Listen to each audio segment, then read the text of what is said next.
Hello friends, কেমন আছো? আজকে বাজার থেকে এনেছে দেখো এতগুলো কমলা লেবু। আর এই কমলা লেবুগুলো ছিল এত এত পরিমাণ টক যে ভেবেই পাচ্ছিলাম না কমলা লেবুগুলো কিভাবে খাওয়া যায়। আর ভাবতে ভাবতে একটা আইডিয়া তো মাথা থেকে বেরিয়ে এলো, চলো তাহলে দেখা যাক আইডিয়াটা কি ছিল।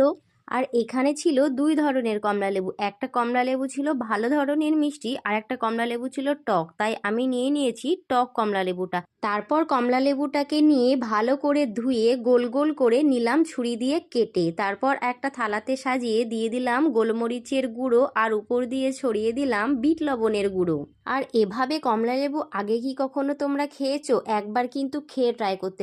আমি কিন্তু আগে কখনো এরকম ভাবে খাইনি, ফার্স্ট টাইম ট্রাই করে, বাট দারুণ হয়েছে। আর হ্যাঁ, তারপরে কিন্তু দিয়ে দেবে কিছুটা ধনেপাতা কুচি। ধনেপাতা কুচি দিলে তার ফ্লেভারটা কিন্তু অসাধারণ আসে আর খেতে তো বাম্পার লাগে।